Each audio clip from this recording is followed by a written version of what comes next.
पहले तो महाराष्ट्र के राजनीति पे चर्चा हुई, जो भी माहौल गंदा करने का काम हो रहा है, जो दंगे यहाँ पे भड़काने का काम हो रहा है, उसके ऊपर बात हुई। और ऐसे ही देश की बदलती हुई राजनीति पे चर्चा हुई और फिर सीटों पे भी चर्चा हुई। तो क्या सर अभी स्थिति क्या है, क्या सभी मुद्दों को हल कर लिया गया है? अभी भी कुछ विवादित सीटें हैं? ऐसा है, विवाद तो होगा ही, 288 सीट है, लेकिन जो अपनापन दिखाई दे रहा है ये पहले मैंने कभी नहीं देखा। कोई खिंचातानी नहीं है, सब लोग शांत माहौल में बात कर रहे हैं। एक्सचेंज को लेकर भी क्या बातचीत हो रही है जहाँ पे आप लोग इस समय ऐसा है कि एक्सचेंज करना ही पड़ेगा ना कोई किधर का उम्मीदवार तो एक्सचेंज करना ही पड़ेगा। इसके अलावा सब नंदुरबार जोएंडी हम कई जगह देख रहे हैं, तनाव पैदा हो रहा है अचानक से, महाराष्ट्र में सांप्रदायिक तनाव दिखाई दे रहा है। ऐसा है, जो मैं देख रहा हूँ कि पुलिस के पैरों में बेड़ियाँ डाल के उनको अगर रोका जाएगा तो इसका सीधा मतलब है कि ये सरकार दंगा भड़काना चाहती है। और ये दंगा वो सांप्रदायिक शक्तियों को मदद मिलने के लिए, फिरकापरस्त ताकतों को मदद मिलने के लिए वो भड़काना चाहती है। इसके बाद अगली बैठक शेड्यूल के लिए सब कब होने वाली है? कल कितने बजे ये भी बताइए। कल का टाइमिंग तो अभी तक बताएं नहीं, रात को फोन आ सर जाएगा। आज सुबह देख रहे थे संजय राउत थोड़ा खफा थे, उनका कहना है कि किसी को मस्ती आई है, बड़ा भाई छोटा भाई, तो ये सही नहीं है। वो ठीक है, वो चलते रहता है, लेकिन आज हमने तय किया है कि इसके आगे MBA जीतेगी इतना ही हम बोलेंगे। चीफ मिनिस्टर कौन क्या होता रहेगा, होगा। पहले महाराष्ट्र की जनता को एक अच्छा मैसेज दो कि हम सब एक हैं, एक होके लड़ रहे हैं जातिवादी शक्तियों से, जिन्होंने महाराष्ट्र को डुबाया है, महाराष्ट्र को कर्जे में ढकेल दिया है। महाराष्ट्र में 50% का भ्रष्टाचार पहली बार दिख रहा है। लोगों को एक विकल्प चाहिए, वो विकल्प हम दें। आज पीएम मोदी महाराष्ट्र में आए थे, दोबारा उन्होंने कहा कि आप विपक्ष जो है गणपति की पूजा का विरोध करती है। कर्नाटक में आप लोग इंडिया गठबंधन ने गणपति जी को एक तरह से पुलिस वैन में कैद कर लिया था, उस पर क्या? ऐसा है, ये विवादास्पद बयान क्यों देते हैं? क्यों गणपति को हम विरोध करेंगे? कर्नाटका में गणपति का आप क्या कर रहे थे पूरी दुनिया जानती है। गणपति का इस्तेमाल भी आप दंगों के लिए करोगे तो देखो, ऐसा है, राम का इस्तेमाल तुमने राजनीति के लिए किया, क्या हुआ? आप अयोध्या में ही हारे, और वो भी किससे हारे? तो एक दलित अवधेश प्रसाद, एक पिछड़े समाज का, अति पिछड़ा समाज का आदमी आपके सामने लड़ा और आपकी सीट जीत गया। भारत में जहाँ जहाँ राम जी का भ्रमण हुआ है, जो इतिहास में लिखा गया है, वो सब सीटों पे हार गए हो। क्यों? राम ही खफा हुआ है कि ये तो मेरा इस्तेमाल सिर्फ राजनीति के लिए करते हैं। वैसे गणपति बप्पा के भी होने वाला है, गणपति बाप्पा का भी राजनीतिकरण करोगे तो कैसे होगा? सर, हाच मुद्दा मराठीत PM मोदी आज वर्धा जिल्ह्यामध्ये आले होते आणि एकंदर गणपतीचा वापर विरोधी पक्ष करतात अशा प्रकारे आरोप केला. गणपतीचा वापर, आता गणपतीचा वापर विरोधी पक्ष करतात म्हणजे काय करतात? गणपतीवरनं दंगली करण्याचं काम कोण करतंय? कर्नाटकामध्ये गणपतीचं आपण काय करत होतात? गणपती हा काय खेळण्याची वस्तू आहे का? खेळण्यासारखा त्याचा वापर करायला? मी उत्तम उदाहरण देतो, म्हणजे महाराष्ट्राला एक उत्तम उदाहरण सांगतो. राम राम राम राम राम राम रामावरनं 91 साली जे सुरू झालेलं ते अजूनही बंद व्हायला तयार नाही. आता का रामाच्या नावाने गप्प बसलेत? कारण जे इतिहासामध्ये सांगितलं गेलं आहे की राम कुठे कुठे गेले होते, अयोध्यावरनं ते कुठे गेले, इथे गेले, तिथे गेले, तिथे गेले, त्याच्यातली 3 ठिकाणं जी मला आठवतात, 4. राम अयोध्यात होते, अयोध्येमध्ये एका मागासवर्गीयाला उमेदवारी दिली आणि BJP तिथे हरली रामाच्या जन्मगावी. रामटेकला आले, शपथ घेतली सीतेला सोडवण्याची, रामटेकला हरले. राम नाशिकला आलेले पंचवटीत नाशिकला हरले, रामेश्वरमला BJP हरली. म्हणजे रामाला जो काही राग आला असेल भगवान राम को, हे काय वापर करतायत माझा राजकारणासाठी, मी काय राजकारण करायला आलोय की काय. रामानेच शाप दिला, हार जाओ बेटे, हारले सगळ्या ठिकाणी. तसं हे गणपती बाप्पाचं आहे.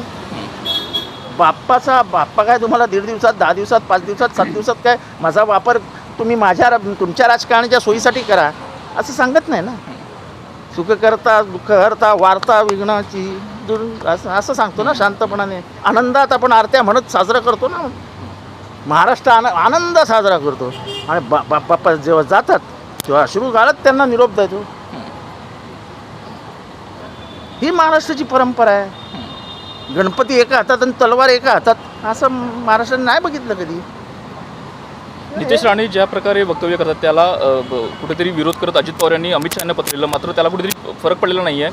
नितेश राणे ऐकत नाही आहेत. हां, असं आहे, तुम्ही पत्र टाकलं नाही टाकलं, तर देवेंद्र फडणवीसांनी काय उत्तर दिलं एवढंच आहे. तर अजित पवारांनी राजीनामा देऊन बाहेर पडावं ना. एवढंच जर तुम्हाला वाटतंय की फारच आता अति व्हायला लागलंय, बाहेर पडा. मी मोदी साहेबांना भेटून आलो, आतमध्ये सांगितलं त्यांना, मी याला सांगेन उद्या, जा तुला मानमधनं तिकीट दिलं, मी पवार साहेबांशी बोलून आलो. हे राहा पण बघतो मला, मी पवार साहेबांकडे जाऊन आलेलो. त्यांचं वजन कमी झालं का माहिती का हो जरा, मी काय बोलतोय, मी पवार साहेबांकडे 10 मिनटं बसणार, बाहेर येणार, नितीन साहेबांशी बोलून आलो, तुझं तिकीट कन्फर्म, मी माझ्या गाडीत बसणार, निघून जाणार. मी आतमध्ये काय बोललोय नितीनला काय माहीत.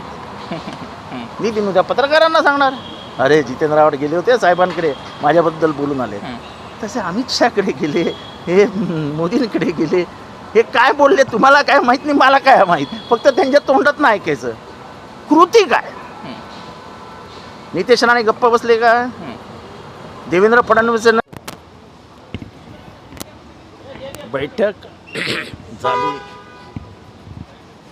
बैठकीत सर्व मोठे नेते उपस्थित होते आणि अतिशय चांगल्या खेळीमेळीच्या वातावरणात बैठका होत आहेत. ही एक आनंदाची गोष्ट आहे. आणि त्यामुळे जवळजवळ अर्ध्या महाराष्ट्रावर चर्चा झाली. अशी सीटनिहाय काही चर्चा झालेली नाही, पण एक ॲसेसमेंट म्हणून पाहिलं गेलं. तर ह्याच्यानंतरच्या ज्या राऊंड्स सुरू होतील त्याच्यात काहीतरी सीटांबद्दल चर्चा. 80% असं म्हणते, जवळपास 70-80% जागांवर चर्चा झाली. हां, असं म्हणतात. तिढा असलेल्या ज्या जागा आहेत त्यावर तिढा नावाच्या जागाच नाही आमच्याकडे. तिढा आहे तिथे सोडून दिली. म्हणजे काय तसं कुठल्या जागेवरती खूपच खेचाताण आहे असं आमच्यात. म्हणजे मला पहिलं हे खूप आनंद होतो आहे की कुठेही ताणाताणी नाही की हा त्याच्यावर चिडला आहे, तो त्याच्यावर चिडला आहे, असं काहीही नाही. खूप आनंदाची गोष्ट आहे. तिघांच्याही मनात एकच आहे की विनेबिलिटी हा फॉर्म्युला ठेवूया. पक्ष कोण, उमेदवार कोण is not the formula. Mumbai काही जागा या एक्सचेंज केल्या जातील काही होईल ना, नॅचरल एक्सचेंज आहे. किती टक्के साधारण नाही असं टक्के नाही, नाही, कारण 2019ला शिवसेना विरुद्ध राष्ट्रवादी, शिवसेना विरुद्ध ते ठीक आहे, ते झालं, तो इतिहास झाला. 2019 गेलं, 2020ला आम्ही सत्तेत आलो, 2022ला सत्तेतनं बाहेर गेलो. असं काय इतिहास कुठे आता परत हे करायचं असतं. मुंबईत अजितदादांच्या पक्षाकडनं 5 जागा आहेत आणि 5 मुस्लिम कॅन्डिडेट देण्याची शक्यता आहे. त्यांनी काही नवाब करावं, मलिकांची मुलगी अहो, सुद्धा त्यामध्ये त्यांनी आहे. काही करावं. आम्हाला अजितदादांचं का विचारता, माझा काय संबंध त्या पक्षाशी. आज मोठ्या भावावरून आज शिवसेना आणि काँग्रेसमध्ये चांगलं खडाजंगी बघून आली. हे बघा, माझं मत स्पष्ट आहे की आम्ही लहान भाऊ आहोत, ह्याचा आम्हाला आनंद आहे. आणि मुख्यमंत्री पदाची चर्चा आम्ही करणारच नाही. ती चर्चा निवडणूक झाल्यावर करता येते, काय नाही आहे. दुसरा एक मुद्दा असा होता की सिनेटच्या निवडणुकीसंदर्भात सलग दुसऱ्यांदा सिनेटची निवडणूक स्थगित केलेली आहे. त्यांना स्थगित होतात आहे. त्यांना कुठल्याही निवडणुका घ्यायच्या नाही आहेत. त्याचं कारण त्यांच्या सर्वेक्षणातच ते मारतात आहे. आणि सर्वेक्षण हा BJPचा बेस असतो निवडणूक म्हणजे मी जेव्हापासनं BJPचं हे केलं आहे तेव्हापासनं BJP सर्वेक्षणावरच, म्हणजे सर्वेक्षण म्हणजे सर्वे, सगळ्यावरच बीजेपी काम करते. और सर हिंदी में बता दिए सर, आज करीब 5 बाप्पा जेव्हा जातात तेव्हा अश्रू गाळत त्यांना निरोप देतो. ही महाराष्ट्राची परंपरा आहे. गणपती एका हातात आणि तलवार एका हातात, असं महाराष्ट्राने नाही बघितलं कधी. नितेश राणे ज्या प्रकारे वक्तव्य करतात त्याला कुठेतरी विरोध करत अजित पवार यांनी अमित शहाना पत्र लिहिलं, मात्र त्याला कुठेतरी फरक पडलेला नाही आहे. नितेश असं राणे आहे. ऐकत नाही आहेत. हां, असं आहे, तुम्ही पत्र टाकलं नाही टाकलं, तो देवेंद्र फडणवीसांनी काय उत्तर दिलं एवढंच आहे. तर अजित पवारांनी राजीनामा देऊन बाहेर पडावं ना. एवढंच जर तुम्हाला वाटतंय की फारच आता अति व्हायला लागलंय, बाहेर पडा. मी मोदी साहेबांना भेटून आलो, आतमध्ये सांगितलं त्यांना, मी याला सांगून उद्या जा, तुला मानमधनं तिकीट दिलं, मी पवार साहेबांशी बोलून आलो. हे हा पण बघतो मला, मी पवार साहेबांकडे जाऊन आलेलो. त्यांचं वजन कमी झालं का महायुतीत? का हो जरा मी काय बोलतो, मी पवार साहेबांकडे 10 मिनटं बसणार, बाहेर येणार, नितीन साहेबांशी बोलून आलो, तुझं तिकीट कन्फर्म, मी माझ्या गाडीत बसणार, निघून जाणार. मी आतमध्ये काय बोललोय नितीनला काय माहीत. नितीन उद्या पत्रकारांना सांगणार, अरे जितेंद्र आव्हाड गेले होते साहेबांकडे, माझ्याबद्दल बोलून आले. तसे अमित शहाकडे गेले, हे मोदींकडे गेले, हे काय बोलले तुम्हाला काय माहीत नाही, मला काय माहीत. फक्त त्यांच्या तोंडात नाही ऐकायचं, कृती काय. नितेश राणे गप्प बसले का? देवेंद्र फडणवीसांनी काही ॲक्शन घेतली का? मुख्यमंत्र्यांनी काही भूमिका घेतली का? सरकारने काही भूमिका घेतली का?